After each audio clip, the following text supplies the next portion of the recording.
Well, g'day YouTube. I've sort of made progress on the washer. As you can see, a genuine new outer tub has arrived.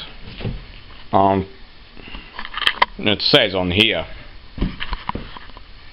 you know, to put sealant, 3M 800 sealant to unporcelainized. I think that might be a made-up word, to be honest. But yeah, outer tub flange. So it's where they've, you know, coated it and then baked it. You know, where it's sat on whatever. It's sort of, it's a bit hard to see, but I got a cigarette lighter here that might help. But you can probably sort of see that every now and again you see a bit that hasn't got porcelain on it, like there's one here too. You can just see it there. But the only reason it's like that is because, yeah, they bake it in a furnace at really high temperature, you know, to the point where the porcelain, or I think it's enamel, like stove enamel of some sort, but anyway, it's basically glass and whatever else, so, but they call it porcelain. But yeah, where the porcelain melts to the steel, yeah, they obviously had this side down, which is, I get why. I think it was just, you know, to stop it melting and running in, probably so that any excess would run out or something, I don't really know, but that, or it was a more convenient way to do it or whatever. But, you know, it was $400 this tub. But the problem with the one on the machine is, you know, there's quite a bit of weight in it too, by the way. It's a solid piece of material.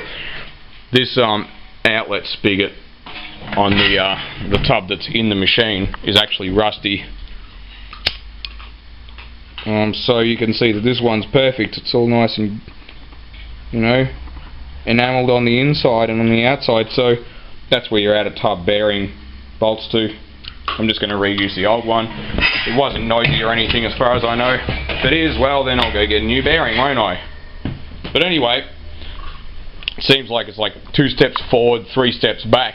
I've got the outer tub, which is good, but two things which aren't good. One is the fact that the hub seal kit that I got has a seal.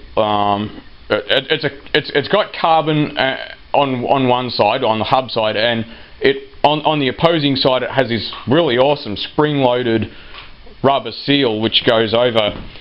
You don't have to see, but it's got a lip there, you can see. It snaps over that lip and it's got a spring, and it's a really nice looking seal, but then it's got a piece of ground ceramic that sticks straight up, and it's spring loaded, so it's putting pressure against the carbon seal, which is part of the tub hub, if you like. But the stupid ceramic seal is cracked because, you know, it's been treated roughly, so I had to send it back. So it's going to take, you know, probably another week before I get that. The other thing is this hub in here is not easy to get off. Now, if you don't know anything about Speed Queen washers, what you got, sorry, the stupid cigarette lighter I'm using, what you got there is, if it's ever going to focus, what you've got is the transmission case has splines, which you can see down there, and it has a thread cut in the outer splines, which a nut holds this hub on, and this hub's obviously spline, and then, you know, the stainless steel wash drum, stupid cigarette lighter, bolts to it. It uses 4 bolts, even though there are 8 bolt holes. It's probably to allow different patterns or whatever the hell. I'm assuming that they're all a different amount apart. I'm not really sure. Maybe they're all exactly the same. I don't know why it's got so many holes in. But anyway, it's not easy to get off because it's corroded on, obviously. Transmission case is aluminium, hub's aluminium. You know, there's all this white powdery shit, which you can sort of see there. But anyway, I'm just going to use a gear puller like it says in the instructions. I tried to be a cheapskate and use a 5/16 coach bolt, and very carefully sort of use the shifter as a slide hammer. You know, I didn't get a proper slide hammer because, number one, I'm not buying something I'm not going to use very often, which I don't know how I've gotten around not having a slide hammer all these years, but anyway, I just don't tend to use them. You know, there are other ways of doing some stuff. You just got to use your brains half the time. Although the more equipment you got, the easier things are to do. But a proper slide hammer is real heavy, and it would have put a lot more force through it, and I didn't want to do that. I wanted to put a little bit of force through it, because if it's not going to come off with a little bit of force, there's no point putting a lot more force through it. See, that's one of the things that, if you're learning about cars and machinery and whatnot, you got to take the time to be careful enough to not just force the crap out of things, because if something's corroded on, you got to put the right force on it, not just force. You know, like, there's no point in belting hell out of things with hammers and shit like that. It's like this, this is the drive bell where the agitator slips onto, and I very carefully got a hammer and some screwdrivers, and I carefully chiseled it off. And it wasn't very easy, because this plastic's as hard as hell. Like, I don't know what kind of plastic this is, but if you're going to make something out of plastic and you never want it to break, this is the plastic to make it out of, because I guarantee it's probably the toughest plastic I've ever encountered. But anyway, that usually sits on that agitator drive shaft. But, you know, there again, I took over an hour to chisel that off, or even an hour and a half. I was careful. I didn't damage the splines on the, you know, on the agitator drive shaft. You can sort of zoom in there and you can see the splines. You see those splines? I didn't damage the splines yet. It needs a good clean up, and it's red. All the corrosion dust is red because I used old-fashioned penetrine on it. You know, everyone bangs on about WD-40, but WD-40 is basically just good for loosening things maybe, but this is an old bottle of penetrine. Like, this is what penetrine used to come in. So if anyone's watching that's never encountered this stuff before, yes, you can buy it new. This is a real old bottle of penetrine. Like, this is, you know, 20 years old kind of thing. Pretty sure it says net 500ml, but it's a red fluid.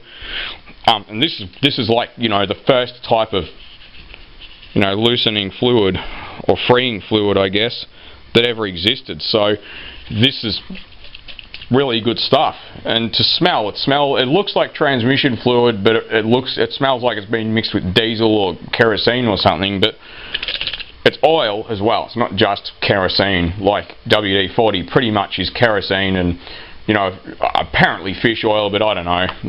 I never noticed fish smell. I just noticed, I don't know, a bit of ether, a bit of this and that. That's just what I notice.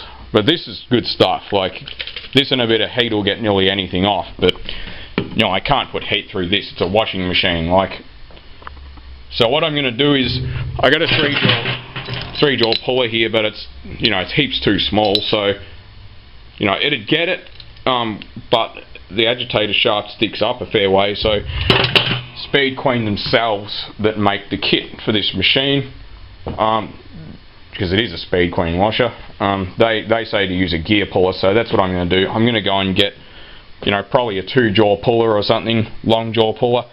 It's not going to require a lot of, you know, force. It's just a bit frozen on there. When I measured everything up, the new hub, you know, spline dimensions, and the transmission case spline dimensions, in fact, you got like a millimetre of clearance almost, or not quite, you know, so you've got a fair amount of clearance. It's just corrosion holding it on.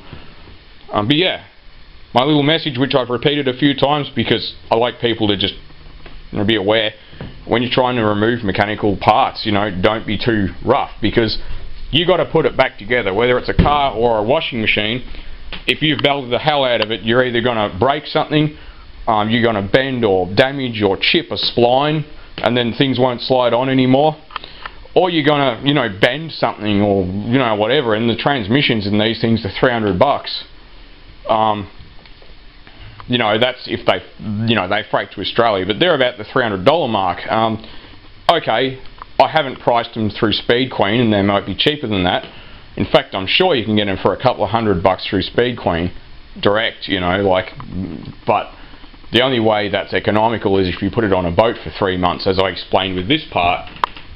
I don't think Edis sell transmissions for these things. I don't know if they do or not, but trannies in these things really hardly ever pack up. I bet you more than a few service tech has busted a transmission out of case by being too rough getting the hub off it though. Now, alternatives could be cutting through the hub with an angle grinder very carefully. Now, it doesn't matter if I damage the outer tub, because here's a new one here, but I don't really like doing that, because it can take you longer to do it without the correct tool. So I'll keep you guys updated. I'm going to end this long ramble, but yeah, so I am making progress. I am making videos. I just, I haven't uploaded a few I've made because they weren't real exciting. So this is what I am uploading. So thanks for watching, and welcome to new subscribers and all that sort of stuff. Anyone that views my videos is always highly valued. We'll see how many actually watch this thing through to the end to get this thank you message.